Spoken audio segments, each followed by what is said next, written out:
Hello students, welcome to our channel vision Guru. So ఇప్పుడు నేను AP 10th క్లాస్కి సంబంధించి బయాలజీ మోడల్ పేపర్స్ అనేవి డిస్కస్ చేయబోతున్నానండి. సో హిందీ మోడల్ పేపర్స్ అలాగే ఇంపార్టెంట్ క్వశ్చన్స్ మన ఛానల్లో అప్లోడ్ చేశాము. సో 100% క్వశ్చన్స్ అన్నీ కూడా అందులో నుంచే వచ్చాయి. చాలా చక్కగా కూడా మీరు అందరు రాశారు. చాలా చాలా సంతోషంగా అనిపించింది నాకు మీ కామెంట్స్ చదివిన తర్వాత. అయితే చాలామంది అడుగుతున్నారనమాట, బయాలజీ సబ్జెక్ట్స్కి సంబంధించి మీరు కొంచెం చెప్పండి, మోడల్ పేపర్స్ ఏమన్నా ఉంటే పెట్టండి. అదర్ సబ్జెక్ట్స్ కూడా అడుగుతున్నారు, బట్ నాకు అంత టైం దొరకట్లేదు, అందుకని నేను పెట్టలేకపోతున్నాను అనమాట. సో కొంచెం గ్యాప్ దొరికింది. సరే, ఈలోపు కనీసం ఇదన్నా అప్లోడ్ చేద్దాము అని చెప్పేసి చెప్తున్నాను. ఓకేనా? దీనికి సంబంధించి మనకి 3 మోడల్ పేపర్స్ అనేవి గవర్నమెంట్ నుంచి వచ్చినటువంటివి 3 మోడల్ పేపర్స్ కూడా అప్లోడ్ చేస్తాను.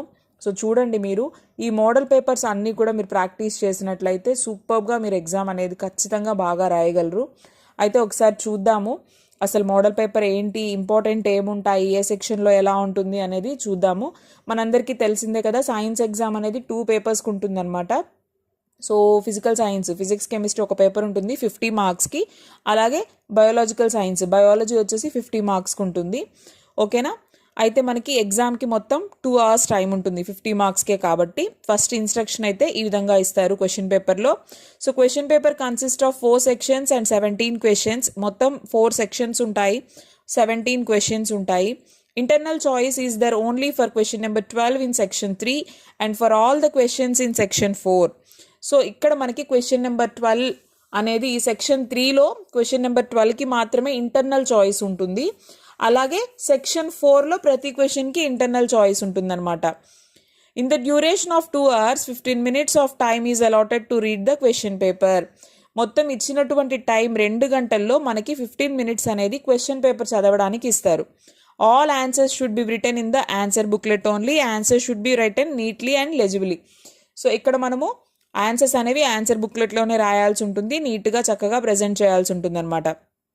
అయితే ఫస్ట్ చూసినట్లయితే ఇక్కడ మనము సెక్షన్ 1లో మనకేంటి అంటే 1 mark క్వశ్చన్స్ ఉంటాయి. 6 questions ఇస్తారనమాట. సో 1 mark క్వశ్చన్స్ 6 ఇస్తారు, 6 రాయాల్సి ఉంటుంది. సో ఫస్ట్ క్వశ్చన్ చూసుకున్నట్లయితే ఇక్కడ చూస్తే name the acid released in stomach. ఇక్కడ ఏంటి అంటే మొత్తం డెఫినేషన్స్ ఉంటాయన్నమాట. ఫస్ట్ క్వశ్చన్ డెఫినేషన్స్లో నుంచి ఏదో ఒక డెఫినేషన్ ఇస్తారు, సో అది రాయాల్సి ఉంటుంది. AS1 questions చదువుకుంటే సరిపోతుంది ఈ క్వశ్చన్కి సంబంధించి మనము. సో మొత్తం టోటల్గా డెఫినేషన్స్ అనేవి మనం బయాలజీ చూసుకున్నట్లయితే మొత్తం 20 దాకా డెఫినేషన్స్ ఉన్నాయి. అందులో మోస్ట్ ఇంపార్టెంట్ అంటే ఒక 10 ఉంటాయి అనమాట. ఆ డెఫినేషన్స్ అన్నీ చదువుకుంటే సరిపోతుంది. Right a slogan on environmental protection. ఇక్కడ చూడండి, సెకండ్ క్వశ్చన్ ఏంటి అంటే ఓన్గా రాయాల్సినటువంటిది అనమాట. అంటే ఏదైనా ఒక పద్ధతిని సజెస్ట్ చేయండి.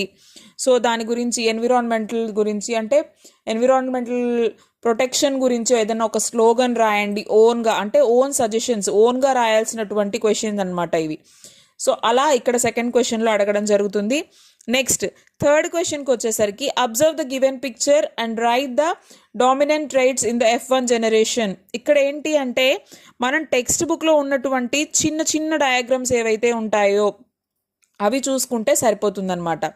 Next fourth question expand CFC. Fourth క్వశ్చన్లో ఏంటి అంటే ఫుల్ ఫామ్స్ అడగడం జరుగుతుంది. ఓకేనా?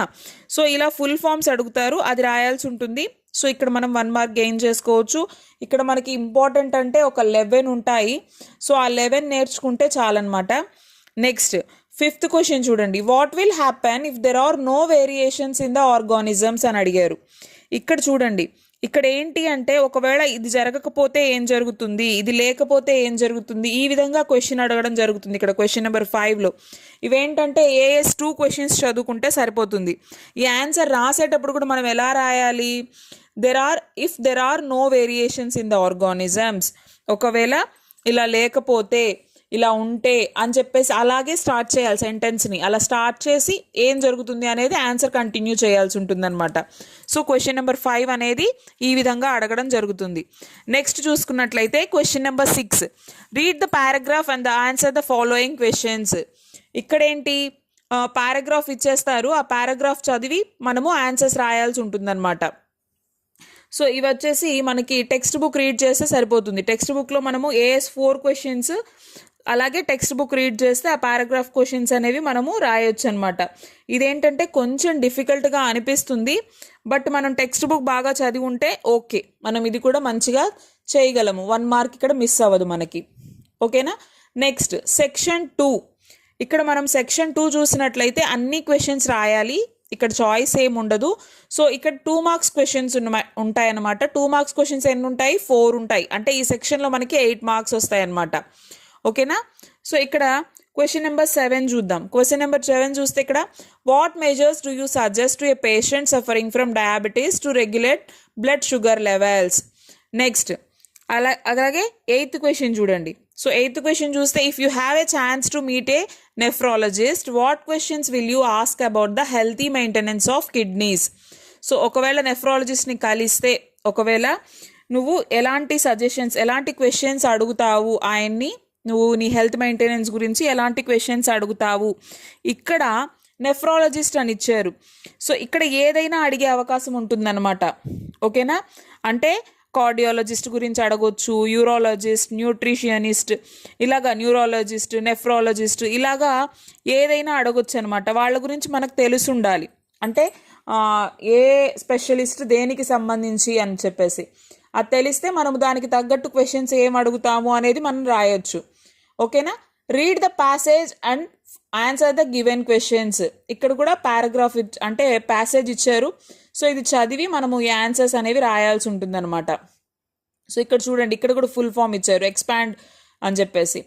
ఓకేనా. Next 10th question what will happen if we kill all the primary consumers in an ecosystem.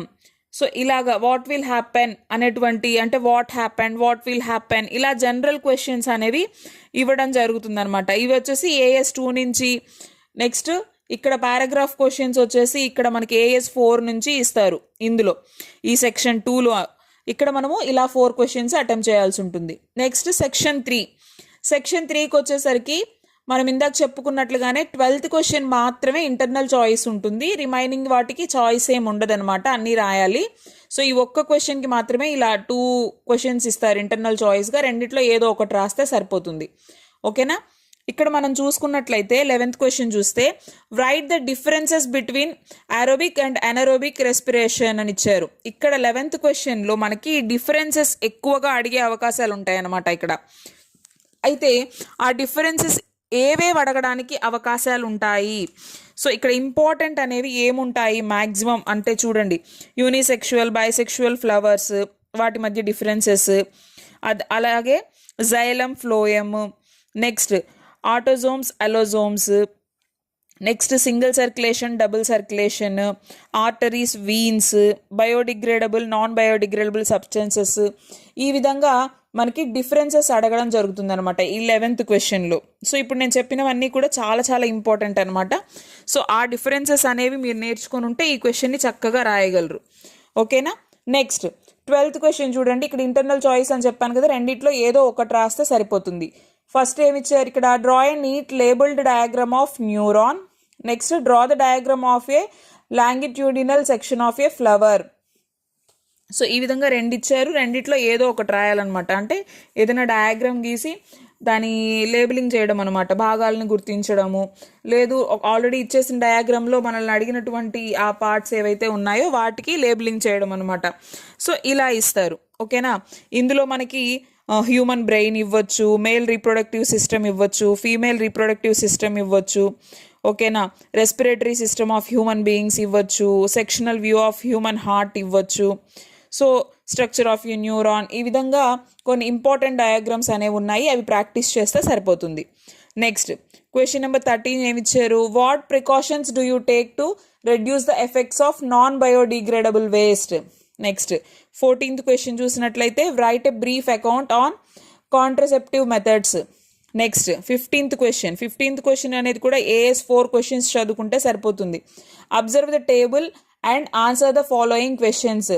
So దీనికి సంబంధించి ఇక్కడ మనకి సబ్ క్వశ్చన్స్ 4 ఇచ్చున్నారనమాట. సో ఇది సెక్షన్ 3. సెక్షన్ 4కి వచ్చేసరికి మనం ఇందాక చెప్పుకున్నాం, సెక్షన్ 4లో ఏంటి అంటే అన్ని క్వశ్చన్స్ రాయాలి. ప్రతి క్వశ్చన్కి కూడా 8 మార్క్స్ అనమాట. ఇందులో 8 మార్క్స్ క్వశ్చన్స్ ఉంటాయి. అయితే ప్రతి క్వశ్చన్కి కూడా ఇంటర్నల్ చాయిస్ ఉంటుందన్నమాట. ఇక్కడ మీరు చూసినట్లయితే 16th 17th రెండు క్వశ్చన్స్కి కూడా ఇంటర్నల్ చాయిస్ ఉంటుంది. 16th క్వశ్చన్లో ఏమి ఇచ్చారు, write the experiment to show that chlorophyll is necessary for photosynthesis or describe the procedure followed by you in your school laboratory to observe the spores in bread moulds. So ఈ రెండిట్లో మనకి ఏది వస్తే మనం అది అటెంప్ట్ చేయొచ్చు. Next question number 17, how does chemical coordination occur in plants or how is the sex of a child determined in human beings. ఈ రెండిట్లో మనకి ఏది బాగా వచ్చుంటే మనం అది రాయొచ్చు అనమాట. సో చూసారు కదా, ఈ విధంగా అనేది మనకి క్వశ్చన్ పేపర్ అడగడం జరుగుతుంది. సో ఎక్కడ మనము ఏ క్వశ్చన్స్ చదువుకుంటే ఈజీగా రాయగలము అనేది, అలాగే కొన్ని ఇంపార్టెంట్ సజెస్ట్ చేశాను. ఐ హోప్ మీకు ఇది హెల్ప్ అవుతుంది అని అనుకుంటున్నాను. ఓకేనా? సో ఇలాగే మనము ఇంకొక 2 మోడల్ పేపర్స్ కూడా అప్లోడ్ చేస్తాము. చూడండి ఆ వీడియోస్ కూడా, చక్కగా ప్రాక్టీస్ చేయండి. సో ఇంతవరకు ఎగ్జామ్స్ బాగా రాశానని అనుకుంటున్నాను. సో ఇలాగే నెక్స్ట్ ఎగ్జామ్స్ కూడా మంచిగా రాయండి, మంచి మార్క్స్ రావాలని అందరికీ నేను మనస్ఫూర్తిగా కోరుకుంటున్నాను. సో తెలుసు కదా అండి, ఎవరైనా ఫస్ట్ టైం మన ఛానల్ని చూస్తున్నట్లయితే చూడండి వీడియోస్ అనేవి. మీకు ఏమన్నా హెల్ప్ అవుతున్నాయంటే మాత్రం తప్పకుండా మీ సపోర్ట్ మాకు అందించండి. సో వీడియోస్ని లైక్ చేయండి, షేర్ చేయండి, అలాగే సబ్స్క్రైబ్ చేసుకోవడం మాత్రం మర్చిపోవద్దండి. ఆల్రెడీ మాకు సపోర్ట్ చేస్తున్న వాళ్ళు, మీ అభిమానం చూపిస్తున్న వాళ్ళందరికీ కూడా మనస్ఫూర్తిగా ధన్యవాదాలు. Thank you.